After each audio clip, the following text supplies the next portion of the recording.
This is the NAMI Report, live with your host, Terry Russell.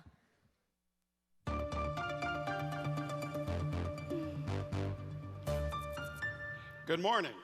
I'm Terry Russell, your host of the NAMI Report. We're broadcasting live from Columbus, Ohio, at the State Conference for the National Alliance on Mental Illness of Ohio, where our topic today is criminalization of the mentally ill.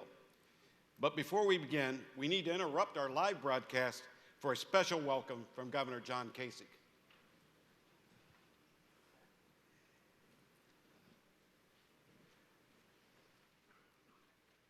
Ohio's 2015 State Conference. I'm sorry I can't be there with you today. I do want to thank the thousands of individuals living with mental illness and their families who make up your membership for holding this important conference. You know, I applaud you for calling attention to the overrepresentation of individuals with serious mental illness in the criminal justice system. It's an issue we've decided to aggressively take on, and I'm proud of the progress we've made. But I talk about this all over the country and the fact that we need to do so much more. In our budget, we proposed increasing resources and funding to serve the needs of those affected by mental illness, both in the prison system, which is just truly tragic, and in the community.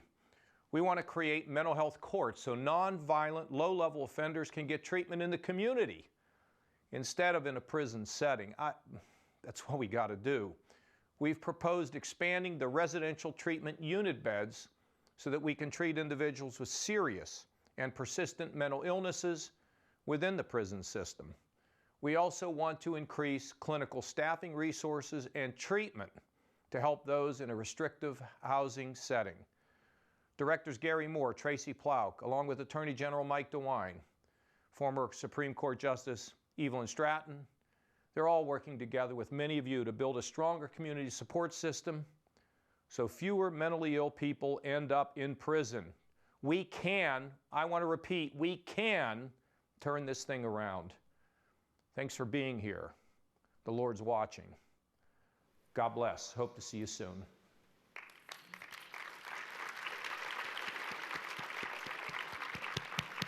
I want to thank the governor, who has been a real true friend of NAMI Ohio, but more importantly, has been a friend of the citizens of this state whose lives have been invaded with mental illness. My special guest today is Dorothea Dix, a social reformer and champion of people with mental illness in the mid-1800s. Before we start, I do want to say the language used in the 1840s can be extremely unsettling. We can be proud that we do not use these words that once described those living with mental illness.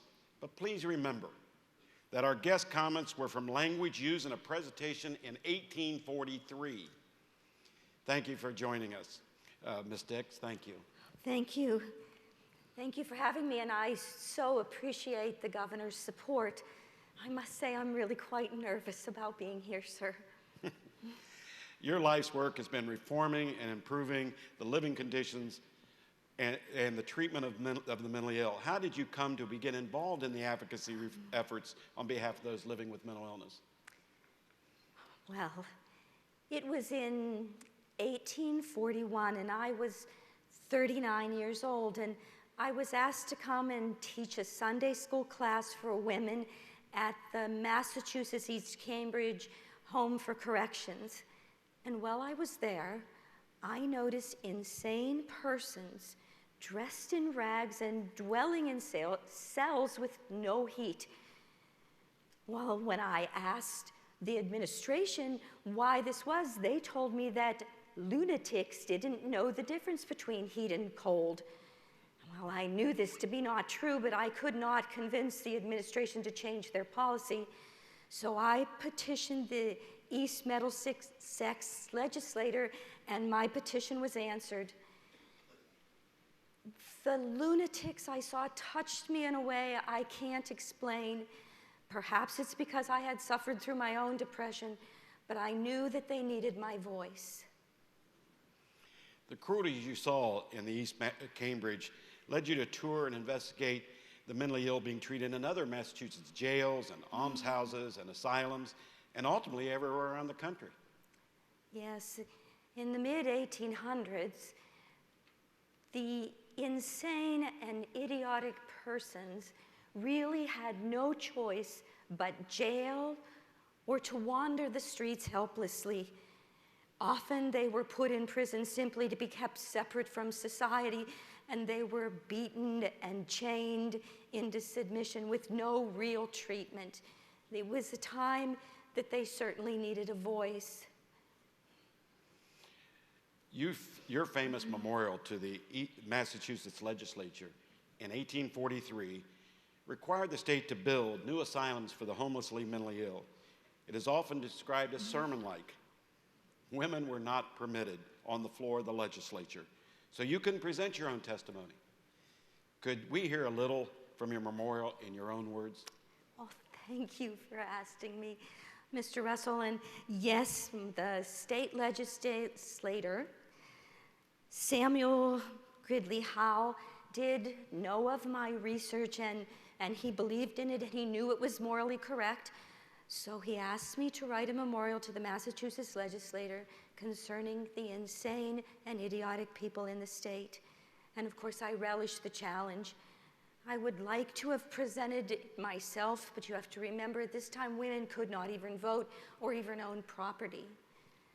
So I had viewed the insane, and so I wrote the memorial, and I would be more than pleased to share with you a small portion of that.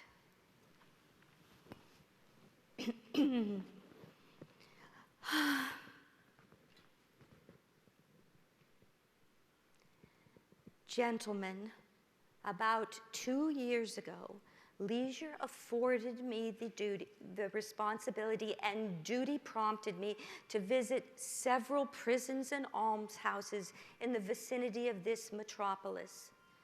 I found in Boston, in jails and asylums for the poor, a numerous class brought into unsuitable connection with criminals and the general mass of paupers. I am referring to the idiotic and insane persons brought into connection that was not suitable for their own moral and physical improvement, but at a disadvantage for anyone brought into association with them. I diligently traced the causes of this evil and sought to supply remedies. I am obliged to speak with great plainness. I will reveal things that are revolting to the taste and from which my women's nature shrinks with quite sensitivity. But truth is of the most importance.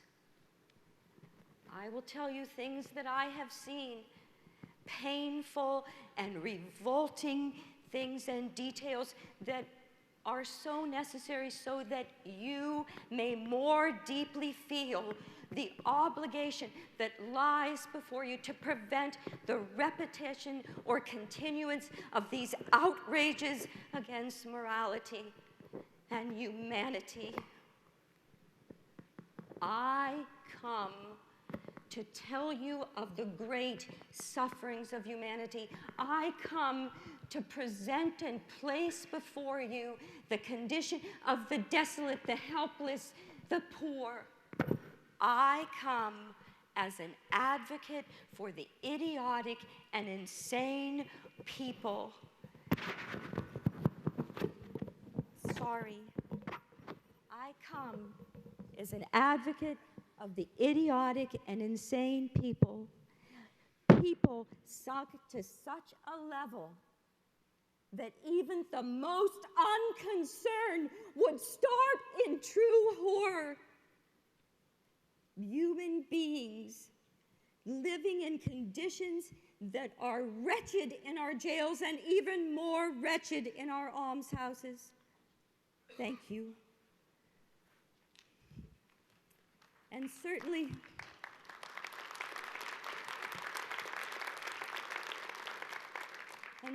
Mr. Howe did his job, because there was that the almshouses were improved after this memorial.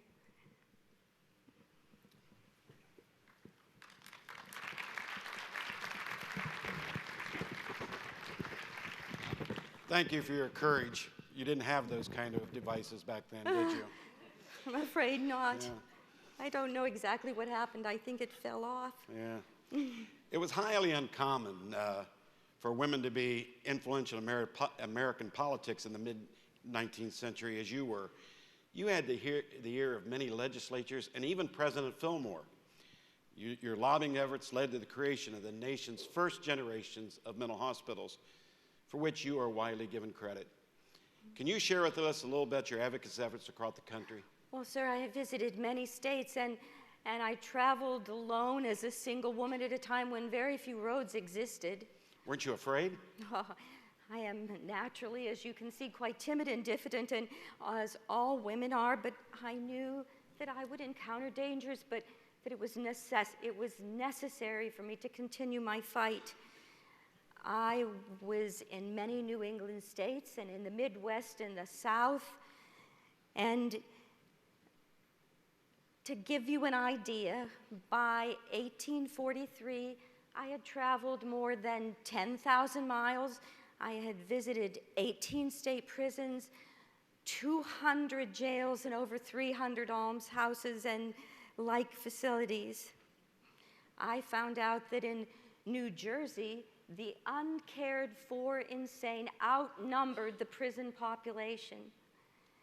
So I worked with all of their legislators. In New Jersey, I had the first hospital built, and I often refer to it as my firstborn. The hospital is founded in Trenton, New Jersey, and often I worked with legislators in Pennsylvania and Ohio and New York, and I helped find sites where these hospitals were built. I worked with architects to help design them, and of course I had to meet with prominent philanthropists to give me extra money to build all of these hospitals. After working with all these state legislatures, you took your fight to Washington, D.C. Yes, I did go to Congress to get a land grant to build national asylums.